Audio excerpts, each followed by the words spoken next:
معزز حاضرین و سامعین گرامی، درود شریف کے فضائل کے ضمن میں اکثر آپ سے حدیث مبارکہ اپنی گفتگو کے شروع میں ان کا مفہوم آپ کی خدمت میں عرض کرتا رہتا ہوں۔ آج جس حدیث پاک کا مفہوم میں آپ کے لیے پیش کر رہا ہوں اس میں خالصتاً سلام کا ذکر ہے، کیونکہ عمومی طور پہ ہمارے یہاں صرف ہم درود شریف کا لفظ ہی استعمال کرتے ہیں، اور لوگ بھی یہی کہتے ہیں جی ہم درود شریف پڑھتے ہیں، درود شریف پڑھتے ہیں، حالانکہ اللہ سبحانہ و تعالی نے ہمیں جو حکم دیا ہے وہ درود شریف کے ساتھ سلام بھی پڑھنے کا، یعنی درود بھی پڑھنا ہے، سلام بھی پڑھنا ہے۔ تو وہ اسی وقت پورا ہوگا کہ جب آپ وہ ان الفاظ کے ساتھ پڑھیں گے کہ جن میں درود بھی ہو اور سلام بھی ہو۔ اس کو اجتماعی طور پہ، مجموعی طور پہ درود و سلام کہا جاتا ہے۔ آج کی حدیث مبارکہ کا مفہوم ہمارے آقا و مولا صلی اللہ تعالی علیہ وسلم نے ارشاد فرمایا کہ میرا جو امتی مجھ پہ سلام پڑھتا ہے تو اللہ سبحانہ و تعالی میری روح کو اس کی طرف متوجہ کرتا ہے، اور میں اپنے اوپر سلام بھیجنے والے امتی کے سلام کا جواب دیتا ہوں۔ تو ظاہر سی بات ہے وہ کتنا خوش قسمت امتی ہے جو اپنے آقا مولا صلی اللہ تعالی علیہ وسلم پہ سلام پڑھے، حضور پہ سلام بھیجے اور حضور اس کے سلام کا جواب دیں۔ یقیناً آقا کریم صلی اللہ تعالی علیہ وسلم اپنے ہر امتی کے سلام کا جواب عطا فرماتے ہیں، اور اللہ سبحانہ و تعالی نے آپ کو وہ شان و قوت عطا فرمائی ہے کہ جس کی مدد سے آپ اپنے امتیوں کا درود و سلام پڑھنا خود بھی سماعت فرماتے ہیں، اور آپ کے اعزاز اور آپ کے اکرام کے لیے اللہ سبحانہ و تعالی نے ملائکہ کی ڈیوٹیاں لگائی ہیں کہ وہ حضور کی خدمت میں آپ کے امتیوں کا درود و سلام پیش کریں۔ آج یہ ماہ ربیع الاول شریف کا آخری جمعۃ المبارک ہے، اور قبل ازیں ہم نے میلاد شریف کے عنوان پہ اپنی بساط کے مطابق گفتگو کی۔ آج کی ہماری گفتگو کا جو عنوان ہے وہ ہے پیغام میلاد النبی صلی اللہ تعالی علیہ وسلم۔ ظاہر سی بات ہے ہم اپنے آقا و مولا صلی اللہ تعالی علیہ وسلم کا جشن ولادت اور جشن عید میلاد النبی اپنے ایمان کا ایک حصہ سمجھ کر مناتے ہیں، اور یہ کوئی محض رسم یا محض رواج نہیں ہے۔ اور جس طرح کہ میں نے گزشتہ جمعہ آیت المبارک کے اجتماعات میں آپ حضرات کی خدمت میں قرآن کریم اور سنت مبارکہ، تعامل صحابہ، آثار صحابہ اور اکابرین امت کے تعامل سے آپ حضرات کی خدمت میں اجمالاً اس پہ تفصیلاً تو گفتگو کی نہیں جا سکتی جمعے کے اجتماع میں، تو اجمالاً میں نے گزارش کر دی ہے، اور ماننے والوں کے لیے یہ کافی ہوتا ہے۔ اگر کوئی نہ ماننے پہ آئے تو اس کے لیے آپ ہزاروں دلیلیں دے دیں، اس نے نہیں ماننا تو نہیں ماننا۔ اس لیے آج کے اس مختصر سی نشست میں ہم پیغام میلاد پہ اپنی پوری توجہ مرکوز کریں گے، تاکہ جو جشن عید میلاد النبی صلی اللہ تعالی علیہ وسلم منانے کا مقصد ہے ہم اس کو پا سکیں۔ اور یہ بات یاد رکھیں کہ ہم جشن عید میلاد النبی صلی اللہ تعالی علیہ وسلم کے ثمرات، اس کے روحانی فوائد اور اس کے انوار و تجلیات اس وقت تک نہیں پا سکتے کہ جب تک ہم آقا کریم صلی اللہ تعالی علیہ وسلم کی آمد مبارک کے مقصد کو نہ سمجھیں، پیغام کو نہ سمجھیں، اور حضور جو مشن لے کے آئے تھے اس مشن کو ہم نہ سمجھیں اور اس کو نہ اپنائیں۔ ظاہر سی بات ہے کوئی بھی کام کرنے سے پہلے اس کو سمجھنا، اس کو پڑھنا، اس کے بارے میں جاننا ضروری ہوتا ہے۔ ہمارے آقا و مولا صلی اللہ تعالی علیہ وسلم کی جو آمد مبارک کا مقصد تھا اسی کو سمجھانے کے لیے، اسی مقصد کو واضح کرنے کے لیے عید میلاد النبی صلی اللہ تعالی علیہ وسلم کو جشن کے طور پہ منایا جاتا ہے، اور اس کے معمولات ظاہر سی بات ہے جو اجتماعات ہوتے ہیں عید میلاد النبی صلی اللہ علیہ وسلم کے، ان میں تلاوت کلام مجید ہوتی ہے، نعت ہوتی ہیں، حضور کی سیرت بیان کی جاتی ہے، آپ کے فضائل بیان کیے جاتے ہیں، آپ کے خصائص بیان کیے جاتے ہیں، آپ کے شمائل بیان کیے جاتے ہیں، اور سیرت مطہرہ کے مختلف گوشوں کو لوگوں کے سامنے آپ کی اس شان کے ساتھ بیان کیا جاتا ہے جو اللہ سبحانہ و تعالی نے آپ کو عطا فرمائی تھی۔ محض اگر ہم اس طرح بیان کریں کہ بس آپ نے ایک تھیوری کو لینا ہے تو ہو سکتا ہے لوگوں کے ذہن میں، کیونکہ کسی بھی شخصیت کو فالو کرنے کے لیے یہ ضروری ہے کہ پہلے اس کی عظمت کو سمجھا جائے، اس شخصیت کو پہچانا جائے، اس شخصیت کے مقام اور مرتبے کو اپنی بساط کے مطابق سمجھا جائے۔ ظاہر سی بات ہے ہمارے آقا مولا صلی اللہ تعالی علیہ وسلم کی جو ذات والا صفات ہے اس کو کما حقہ سمجھنا تو کسی انسان کے بس کا کام ہی نہیں ہے، لیکن ہمارا یہ کام ہے کہ ہم جس حد تک اپنے آقا مولا صلی اللہ تعالی علیہ وسلم کی ذات والا صفات کو سمجھ سکتے ہیں، جب ہمیں حضور کی بلندی شان کا احساس ہوگا، حضور کے فضائل، آپ کے اوصاف و کمالات کا احساس ہوگا اور ہمارے سامنے وہ بیان ہوں گے، تو ہمارے اندر ایک شوق پیدا ہوگا، محبت پیدا ہوگی کہ جس ہستی کی سیرت بیان کی جا رہی ہے، جس کے فضائل بیان کیے جا رہے ہیں، جن کے خصائص بیان کیے جا رہے ہیں، ان کا راستہ کتنا خوبصورت ہوگا، ان کا طریقہ کتنا اعلیٰ ہوگا، ان کا مشن کتنا عرفہ ہوگا۔ تو یہ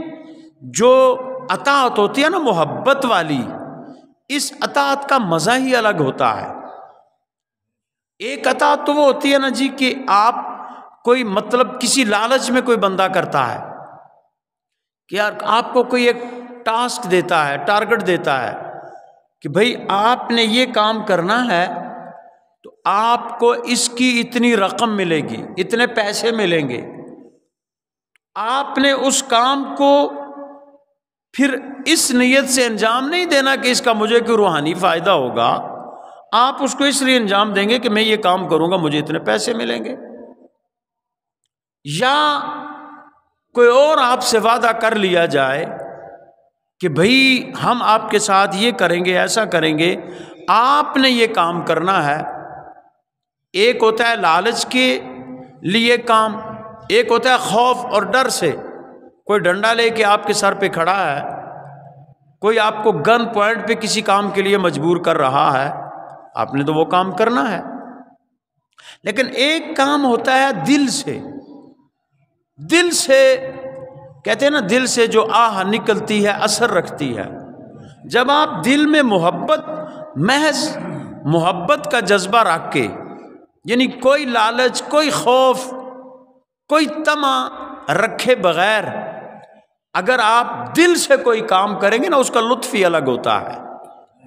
اس کا روحانی لطف بھی ہوتا ہے اور آپ کا جسم بھی اس کا لطف محسوس کرتا ہے۔ دونوں اعتبار سے انسان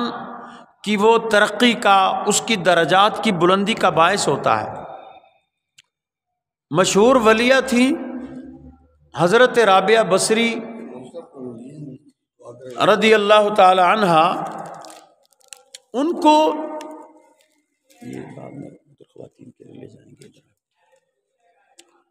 حضرت رابعہ بصری رحمہ اللہ کو دیکھا لوگوں نے کہ ایک مرتبہ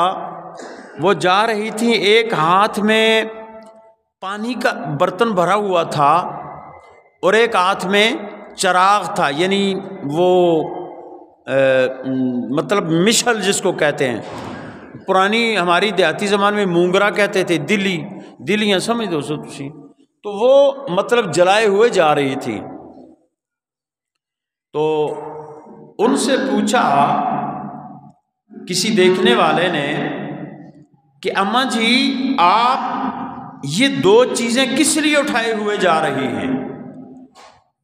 تو انہوں نے کہا، ایک مثال دی، صوفیاء کا اپنا ایک انداز ہوتا ہے سمجھانے کا۔ انہوں نے کہا کہ یہ جو میرے ہاتھ میں پانی ہے، اس پانی سے میں جہنم کو بجھاؤں گی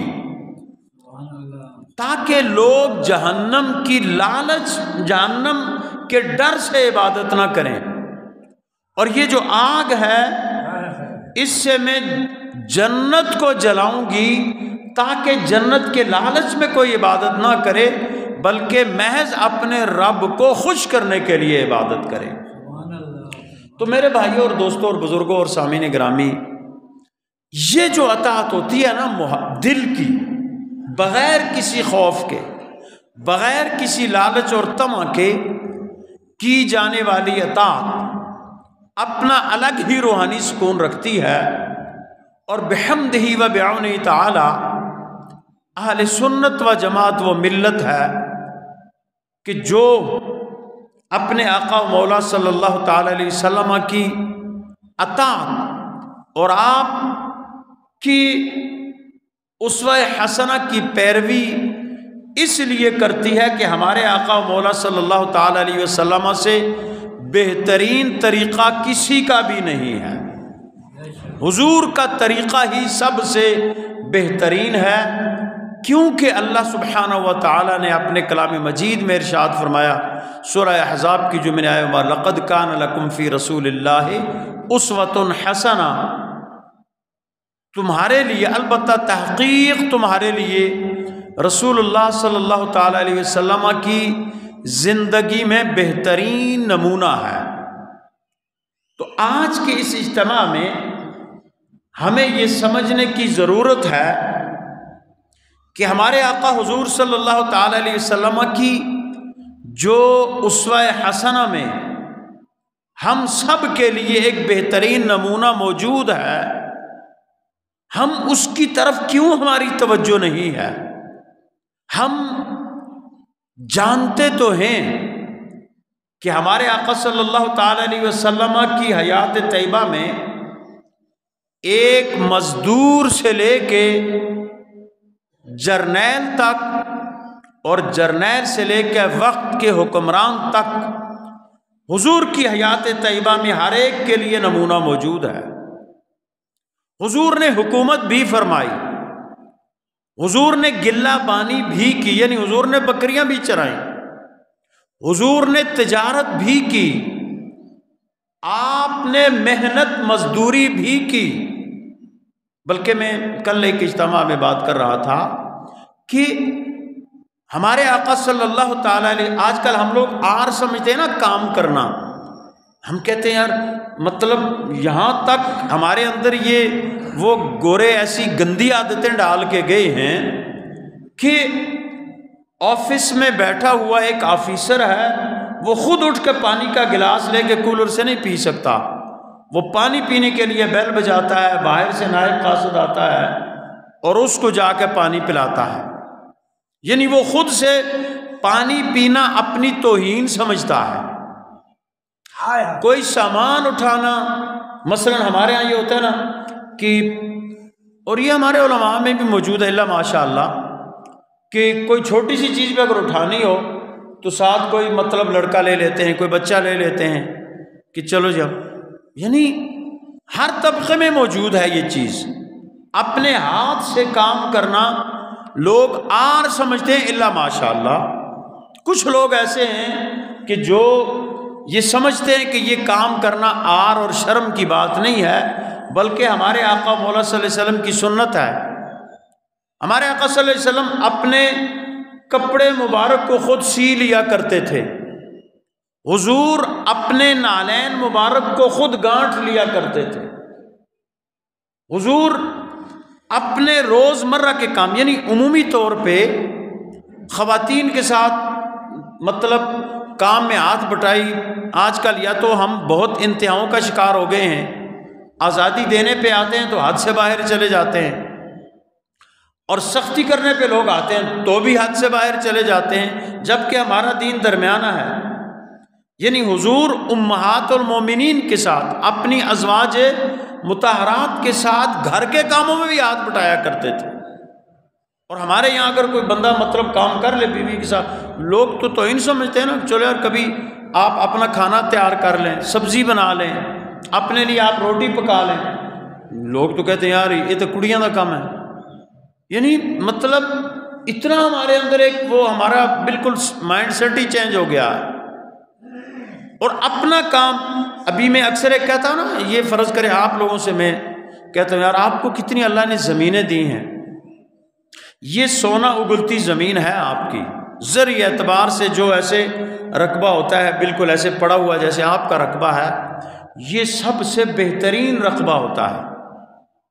لیکن اب کیا ہے کہ آپ لوگ اس کی طرف توجہ نہیں کرتے، کیوں؟ آپ کاروبار کر رہے ہیں، آپ ملازمت کر رہے ہیں، آپ کہتے ہیں ہمیں آٹا بازار سے ملتا ہے، سبزی بازار سے ملتی ہے، ہمیں کیا ضرورت ہے کہ ہم اپنی فصلیں کاشت کریں۔ یقین کریں اگر آپ تھوڑی سی محنت کریں تو آپ اپنے پورے سال کا راشن یہاں سے نکال سکتے ہیں، سبزیاں اپنی اگا سکتے ہیں، غلہ اپنا اگا سکتے ہیں، لیکن اس کے لیے محنت کون کرے؟ دفتر سے آئیں گے تو بس سو جائیں گے، بس نہ مسجد کا پتہ، نہ نماز کا پتہ، نہ مطلب اللہ کا، نہ اللہ کے رسول کا، اللہ ماشاء اللہ کچھ چند لوگ ایسے ہوتے ہیں جو مسجدوں میں بھی جاتے ہیں۔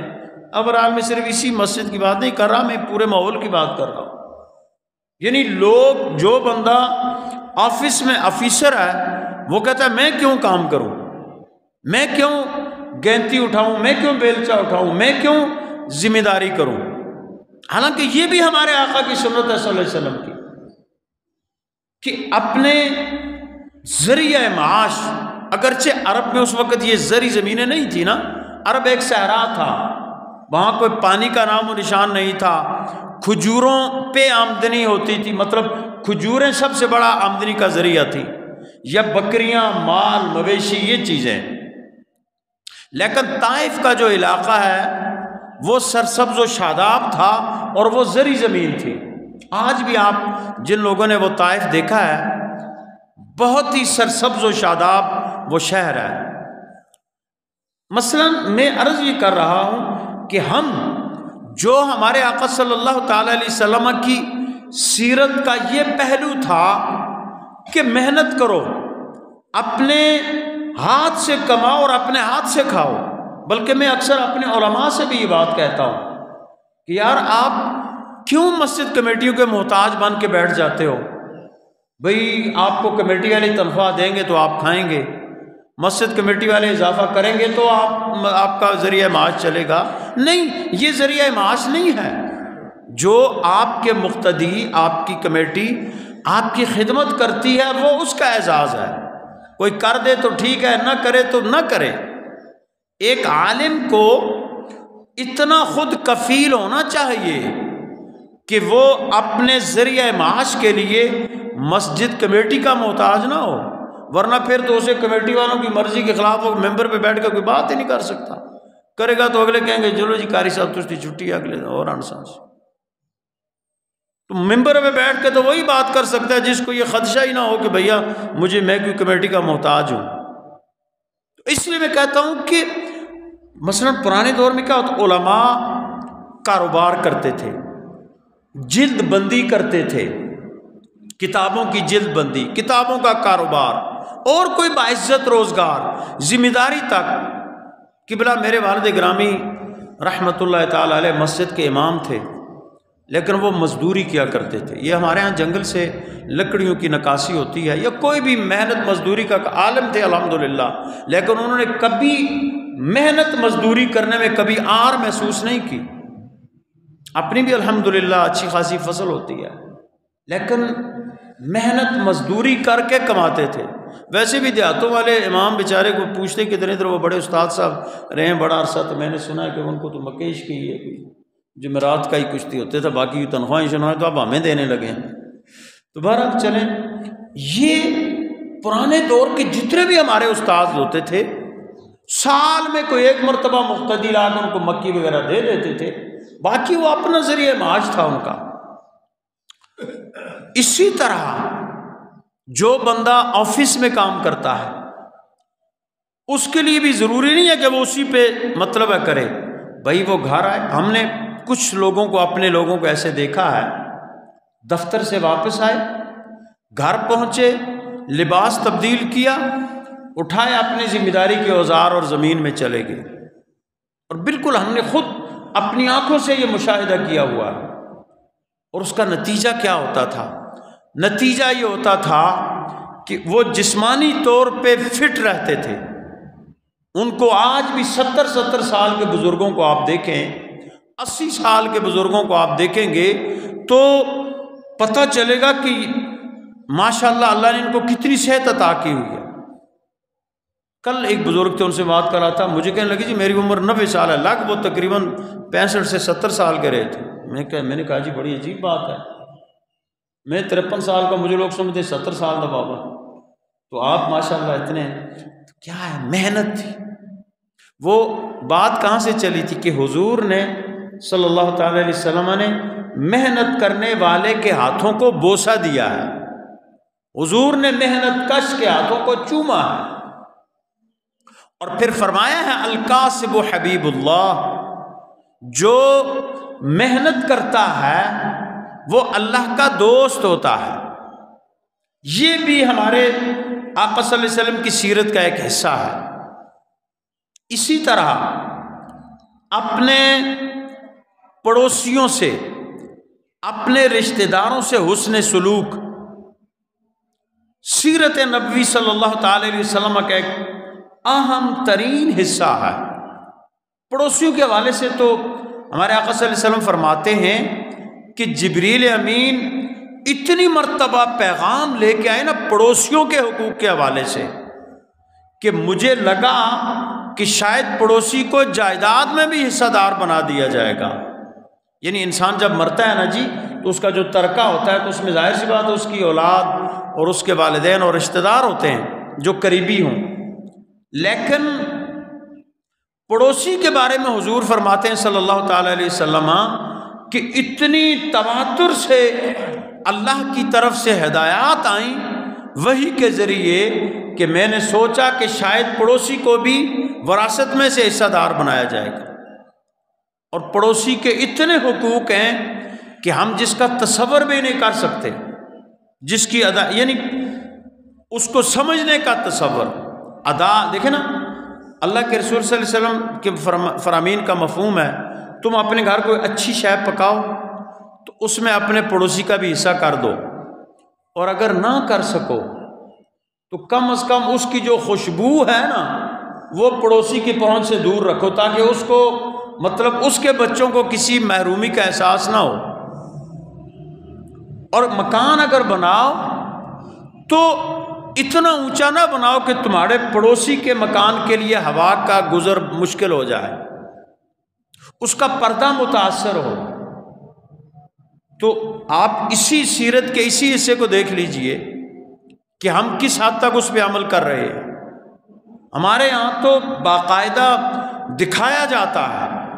بلکہ لوگ کہتے ہیں اس طرح سے شاپر باغ دو تاکہ سارے دیکھیں کہ میں بڑی، ٹماٹر مہنگے ہو گئے، 300 روپے کلو ہو گئے ہیں۔ اب ظاہر سی بات ہے بھائی ایک بندہ کیسے 300 روپے کلو خرید سکتا ہے جو مزدور ہے؟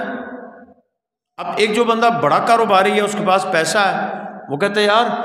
ابھی پہلے میں آدھا کلو ڈالتے تھے نا، اب 1 کلو ڈالیں گے سبزی میں، لیکن شاپ پر ایسے میں ڈال کے دینا تاکہ لوگ سارے دیکھیں کہ بندہ بڑا امیر ہے بھائی، اس نے ٹماٹر اتنے مہنگے 300 روپے کلو والے خریدے ہوئے۔ یہ نہیں پتہ کہ بندے نے حلال کی کمائی سے خریدیں یا حرام کی کمائی سے خریدیں۔ اسی طرح علی ھذا القیاس ساری چیزوں کو آپ اس پہ دیکھ لیں۔ ہماری پوری زندگی کا اوورآل پورے معاشرے کی میں بات کر رہا ہوں کہ اس چیز کا آج کے دور میں کون خیال رکھتا ہے کہ میں اپنے گھر اگر اچھا پکاؤں تو اپنے پڑوسی کا حصہ بھی کروں، میں اگر اپنا مکان بناؤں تو اپنے پڑوسی کا بھی احساس کروں، اس کے پردے کا، اس کی ہواداری کا، اس کی راہداری کا۔ سب سے بڑا ایک المیہ آج کے دور کا کیا ہے؟ لوگوں کا راستہ بند کرنا۔ مفہوم ہے او کما قال فرمان مبارک کا کہ اوورآل جو حضور کے مفہوم فرامین کے مفہوم راستہ کے بند کرنے کے حوالے سے،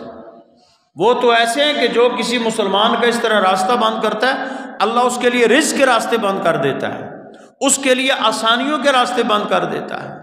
اس کے لیے جنت کے راستے بند کر دیتا ہے۔ یہ مفہوم ہے جو تمام میں فرامین کا میں عرض کر رہا ہوں۔ اور میں تو اکثر ایک بات کہتا ہوں کہ یار جس بندے کی زمین میں سے اگر لوگ گزرتے ہیں نا، راستہ ہے، وہ انسان بڑا خوش قسمت ہے۔ کس طرح خوش قسمت ہے کہ ایک تو اس کا وہ صدقہ جاریہ ہے، جب تک لوگ اس راستے پہ چلتے رہیں گے، چاہے کوئی دعا کرے نہ کرے، اس کو اس کا ثواب اور اجر ملتا رہے گا۔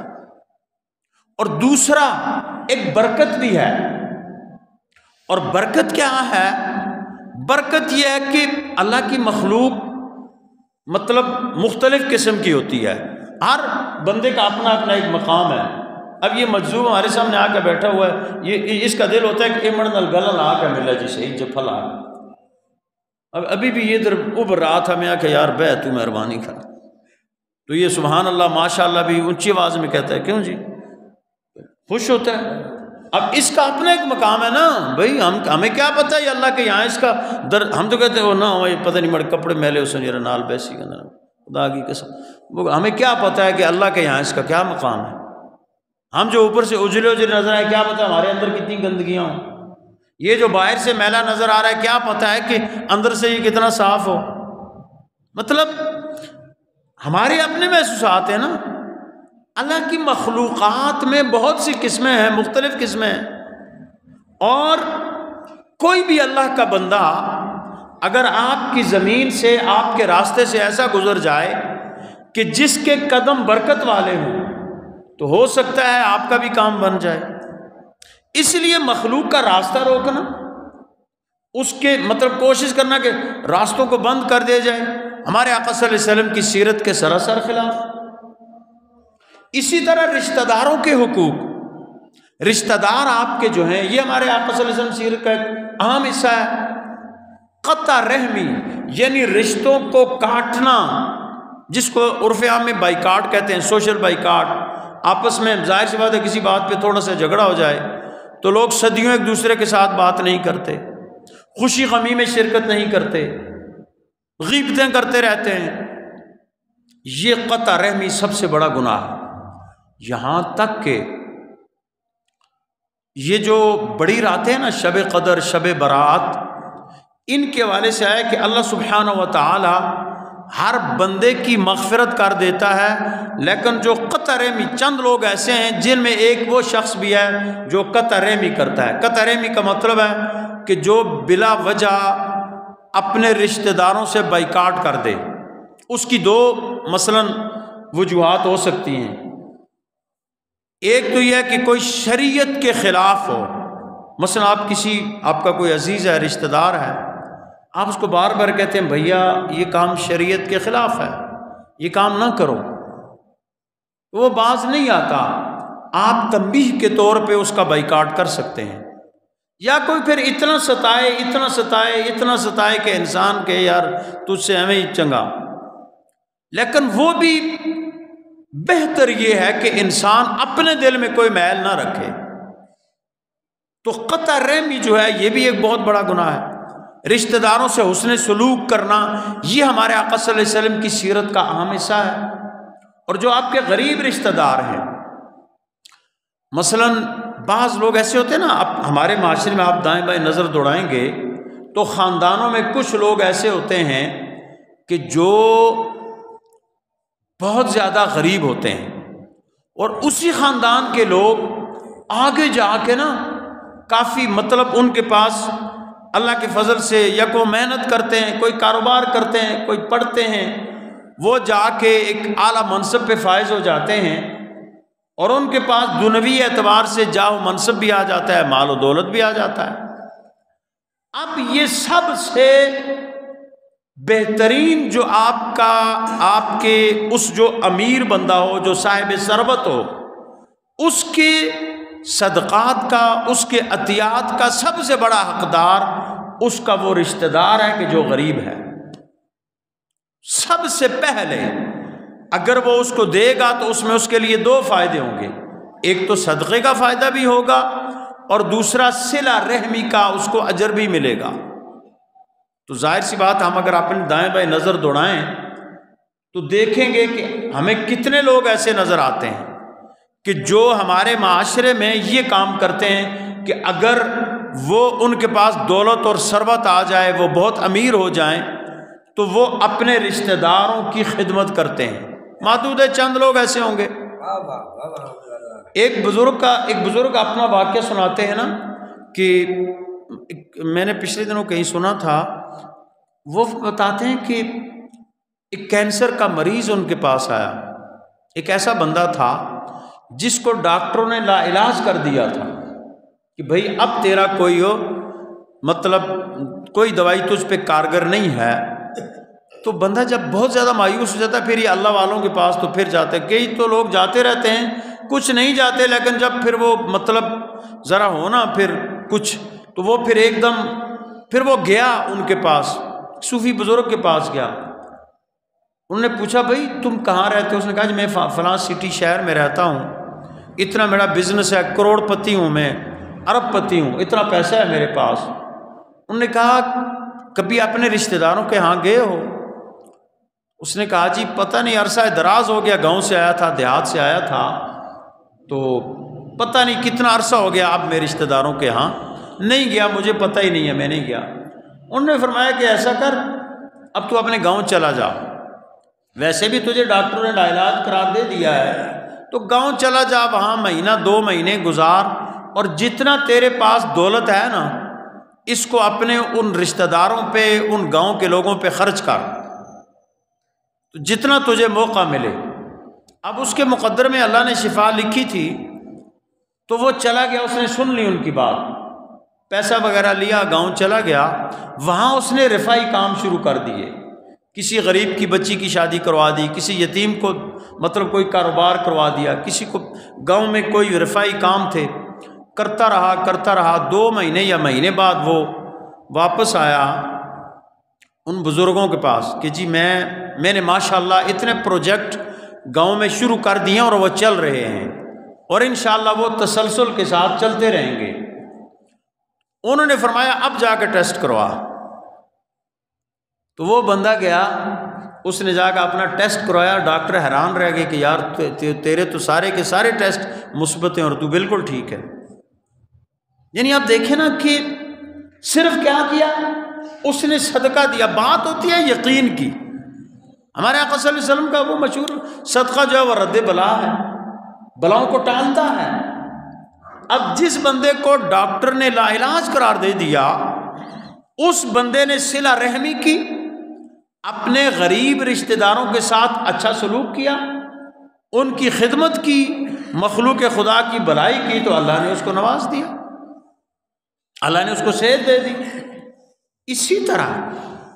یہ بھی، جس طرح میں عرض کروں کہ یہ ہمارے آقا کی سیرت کا ایک حصہ ہے،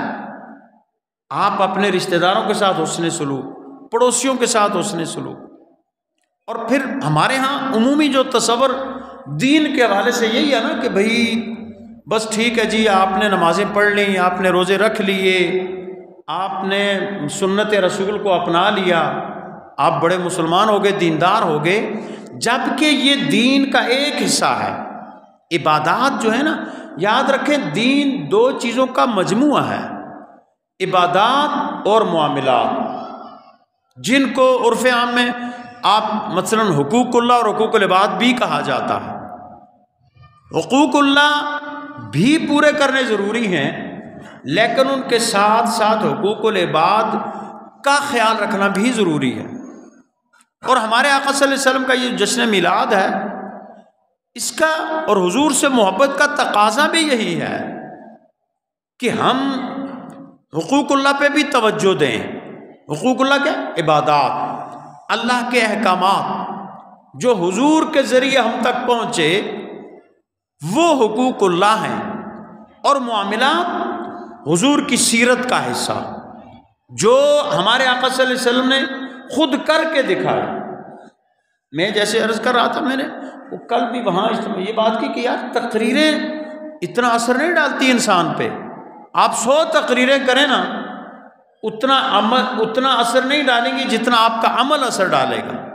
خود اپنے ہاتھ سے جب آپ اپنے عمل سے کوئی کام دکھائیں گے نا تو پھر اگلے پہ اس کا ضرور اثر ہوگا۔ والدین دیکھیں نا، جو بچہ کسی پہاڑی بولنے والے کے گھر میں پیدا ہوتا ہے، بڑا ہوتا ہے تو وہ پہاڑی زبان بولنے لگتا ہے، کشمیری لینگویج ہے کشمیری بولنے لگتا ہے، پٹھان ہے پشتو بولنے لگتا ہے۔ علی ھذا القیاس بچے کو کوئی زبان لینگویج سکھاتا نہیں ہے۔ یہ جو ہمارے یہاں ہندوستانی لوگ اردو بولتے ہیں، مہاجر جن کو کہتے ہیں کراچی میں، یہ ویسے اوورآل تو یہ کوئی گرامر پڑھ کے تھوڑا اردو سیکھے ہوئے ہیں، یا ہم لوگ اردو بولتے ہیں تو ہم کوئی گرامر پہلے تھوڑا پڑھتے ہیں کہ بھائی پہلے ہم گرامر پڑھیں، صیغے پڑھیں، سارے وہ مطلب چیزیں پڑھیں تب ہم جا کے اردو بولیں۔ نہیں، ایک ماحول آپ کو نا وہ زبان سکھا دیتا ہے۔ اسی طرح اگر گھر میں ایک دینی ماحول ہو، بچے کو شروع سے ہی، کیونکہ ہمارے آقا صلی اللہ علیہ وسلم کا یہ فرمان 7 سال کا ہو جائے اس کو نماز سکھاؤ، 10 سال کا ہو کے نماز نہ پڑھے سختی کرو، اور جب آپ اس پہ ٹریک پہ بچے کو لگا دیں گے تو یقیناً آپ کا بچہ نمازی بنے گا۔ کیونکہ ہم نے خود دیکھا ہے نا، کئی نوجوان ایسے ہیں جو تسلسل کے ساتھ نماز پڑھتے ہیں۔ اب اس کا کیا ہوتا ہے کہ ان کے گھر میں ایک نماز کا ماحول ہوتا ہے، ان کو ایک عادت پڑ چکی ہوتی ہے۔ اب پٹھان لوگ ہیں، میں کوئی پٹھان بیٹھے ناراض نہ ہو، ہمارے مرشد بھی پٹھان ہے، ویسے پٹھان لوگ آپ دیکھیں گے کہ باہر ہم لوگ باڑہ جاتے تھے تو وہاں باہر ریڑھیوں پہ سب کچھ بکتا ہے، بس اب ادھر ممبر پہ نام لینے کی ضرورت نہیں ہے۔ تو نماز کا وقت ہوتا ہے، اس پہ اوپر کپڑا ڈالتے جا کے اللہ اکبر، نسوار ایسے ادھر تھوکی اللہ اکبر، چلو جی۔ یعنی یہ ہو ہی نہیں سکتا کہ اذان ہو اور وہ نماز نہ پڑھے، بلکہ ہم لوگ پہلے گئے ادھر نا تو وہ پٹھان لوگ ایسے، مجھے بات یاد آ گئی، تھوڑا سا آپ بہت سنجیدہ ہو کے بیٹھے، مجھے بھی خوف محسوس ہو رہا ہے۔ وہ ہم گئے باڑہ میں اپنے حضرت صاحب کے پاس، تو ایک شادی تھی راستے میں، تو ادھر پٹھانوں کا کلچر ہے، بڑی بڑی داڑیاں پگڑیاں ہوتی ہیں، تو وہ جو مطلب تھے نا وہ ڈھول مارنے والے، وہ بھی اس طرح بڑی بڑی داڑیاں اور اوپر پگڑیاں۔ تو ہمارے ساتھ ایک سادہ سب کہتے ہیں جی اتنا مولوی بھی ڈھول مار دینے پہ،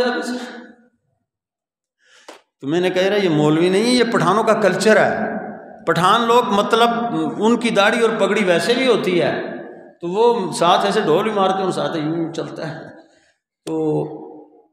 ان کی عادت بن چکی ہوتی ہے نماز پڑھنا۔ یہ میں اس لیے کروں کہ ہم اپنے بچوں کو عادی کریں نا جی، گھر میں ایک عادت ڈالیں۔ آپ جیسے میں نے کہا کہ کوئی بھی کام شروع کریں بسم اللہ الرحمن الرحیم، گھر میں اگر ماں اپنا ورد بنا لے، باپ اپنا ورد بنا لے، ہر کام کے ساتھ آپ نے اعوذ باللہ اور بسم اللہ پڑھنی ہے، تو یقین مانے آپ کا بچہ بالکل مطلب ہے، یہ کبھی ایسا نہیں ہو سکتا کہ آپ کا بچہ ایسا نہ کرے۔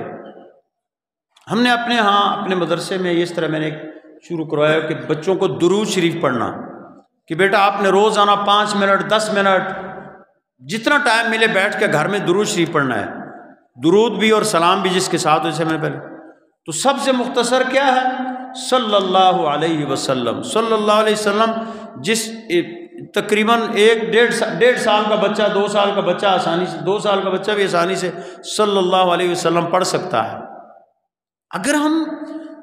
ان چیزوں کو بھی رواج دیں، جس طرح یہ میں عرض کر رہا تھا حقوق اللہ کی بات، نماز ہے، روزہ ہے، زکوٰۃ ہے، حج ہے، یہ سب کے سب حقوق اللہ ہیں۔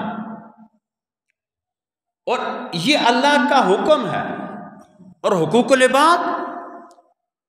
یا عبادات اور معاملات، یہ دونوں چیزیں جب ملتی ہیں تو مسلمان بنتا ہے، تو دین ہے۔ اب یہ نہیں ہے کہ ایک بندہ عبادات میں تو بڑا مطلب بہت زیادہ عابد ہے، بڑی عبادتیں کرتا ہے، لیکن معاملات میں اگر وہ ٹھیک نہیں ہے،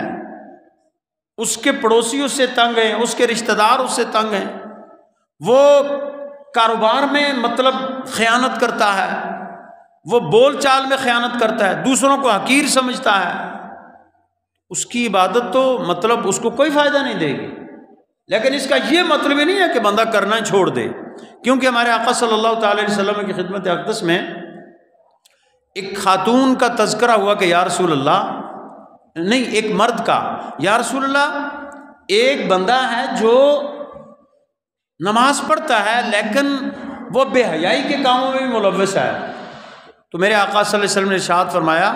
کہ ایک وقت ایسا آئے گا کہ جب اس کی نماز اس کو اس چیز سے روک دے گی، تو اس ڈر سے چھوڑ نہ دے بندہ کہ نہیں جی ہم کیا بتائیں رک سکیں گے یا نہیں۔ اسی طرح حقوق العباد کے حوالے سے حضور کی خدمت میں ایک خاتون کا تذکرہ ہوا، یا رسول اللہ فلاں خاتون ہے جو نمازیں تو بہت پڑھتی ہے، عبادات بہت زیادہ کرتی ہے، لیکن وہ پڑوسیوں کو اذیت پہنچاتی ہے، گالم گلوچ کرتی ہے، گندی زبان استعمال کرتی ہے، لوگ اس سے بڑے تنگ ہیں۔ تو حضور نے فرمایا اس کے لیے کوئی خیر نہیں ہے، اس کے لیے کوئی بہتری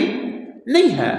تو ہمارے آقا مولا صلی اللہ تعالی علیہ وسلم کی جو سیرت ہے، جو پیغام میلاد کے طور پہ میں آج آپ سے عرض کر رہا ہوں، کیونکہ یہ ربیع الاول شریف کا آخری جمعۃ المبارک ہے اور جشن میلاد تو ہم نے منایا ہے،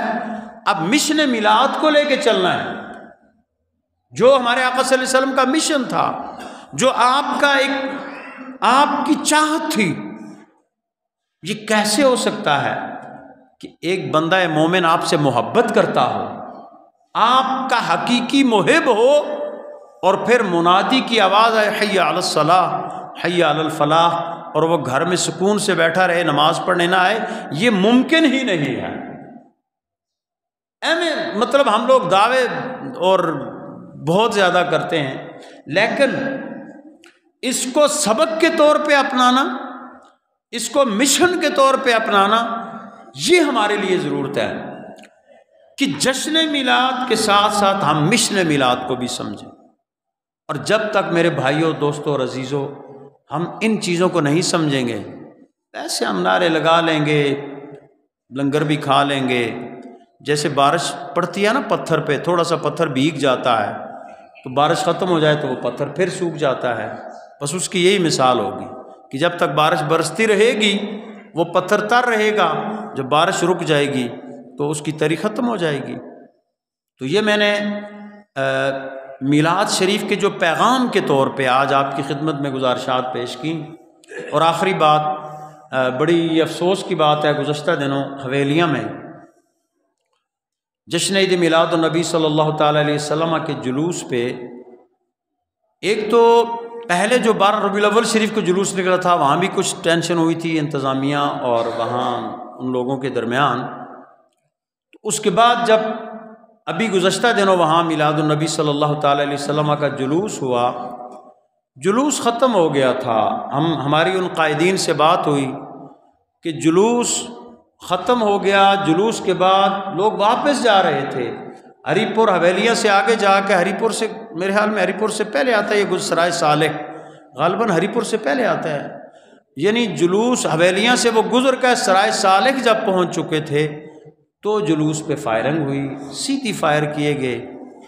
یہ ایک ریاستی دہشت گردی اور ریاستی تشدد ہے، اس کی ہم بھرپور مذمت کرتے ہیں۔ اور ظاہر سی بات ہے وہ تو نہتے تھے بیچارے جلوس والے، ظاہر ہے یا رسول اللہ کے نعرے ہی لگا رہے تھے اور تو کچھ نہیں کر رہے تھے، وہ ان سے کسی کو کیا نقصان ہے؟ ہمارا یہ ملک اسلام کے نام پہ حاصل کیا گیا ہے، دین کے نام پہ حاصل کیا گیا ہے، لیکن افسوس یہ ہے کہ یہاں نثار میں تیری گلیوں پہ اے وطن کے جہاں چلی ہے رسم کے کوئی سر نہ اٹھا کے چلے والی کیفیت بن جاتی ہے۔ اب رسول اللہ کی جشن کے جلوس سے کسی کو کیا خطرہ ہو سکتا ہے؟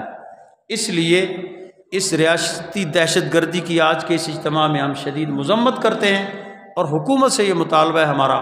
کہ اس سلسلے میں ایک غیر جانبدارانہ کمیشن تشکیل کیا جائے جو اس واقعے کے ذمہ داروں کا تعین کر کے ان کو کڑی سے کڑی سزا دے، کیونکہ اگر یہ ٹرینڈ چل گیا اس ملک میں، ظاہر سی بات ہے تحریک کی قیادت نے بڑے پن کا مظاہرہ کیا، بڑے صبر کا مظاہرہ کیا، ورنہ لوگوں نے دیکھا ہے وہ تو گولیوں کے آگے بھی وہ لوگ مطلب سینہ سے پر رہے ہیں، یہاں تو کیا تھا، یہاں تو اس فورس کے لیے ان کے لیے کوئی ایسا مشکل نہیں تھا، لیکن اس وقت ہمارا ملک جن حالات سے گزر رہا ہے، جس کرب سے پورے ملک کے لوگ گزر رہے ہیں وہ سب کے سامنے ہے۔ اس میں ہم کسی ایسی چیز کے متحمل نہیں ہو سکتے کہ جو ہمارے اتحاد کو متاثر کرے، ہماری یکجہتی کو متاثر کرے۔ جو شر پسند لوگ حکومتی صفوں میں رہ کے اس طرح کی چیزوں کو ہوا دینا چاہتے ہیں انہیں اس چیز سے باز آنا چاہیے۔ حکومتوں کو اس حوالے سے عقل سے کام لینا چاہیے، ہوش سے کام لینا چاہیے، تدبر سے کام لینا چاہیے، اور اپنے یہ عوام جو ہیں آپ کی رعایا ہیں ان کا خیال رکھنا، ان کی ضروریات کا خیال رکھنا آپ کی ذمہ داری ہے۔ میں نے آج کی اس مختصر سی نشست میں پیغام میلاد مصطفیٰ صلی اللہ تعالیٰ علیہ وسلم کے حوالے سے جو مختصر سی گفتگو کی اور جو یہ حویلیاں کے حوالے سے میں نے آپ حضرات کے سامنے اپنے خیالات کا اظہار کیا، مجھے امید ہے کہ آپ سارے حضرات پورا سال مجھ سمیت ہم سب سارا سال اب ہم نے جشن میلاد منایا ہے تو اب ہم مشن میلاد میں سارا سال ہم انشاءاللہ بلکہ اپنی ساری زندگی کو اپنے آقا و مولا صلی اللہ تعالیٰ علیہ وسلم کی سیرت مطہرہ کے سانچے میں ڈھالنے کی کوشش کریں گے، کیونکہ ہمارے آقا صلی اللہ تعالیٰ علیہ وسلم کے طریقے سے بڑھ کے دنیا میں کسی اور کا طریقہ نہ تھا، نہ ہے اور نہ ہوگا۔ جشن میلاد بھی منائیں اور سیرت مصطفیٰ صلی اللہ علیہ وسلم بھی اپنائیں اور مشن میلاد کو بھی اپنائیں۔ اللہ سبحانہ و تعالیٰ سے دعا ہے کہ وہ ہمیں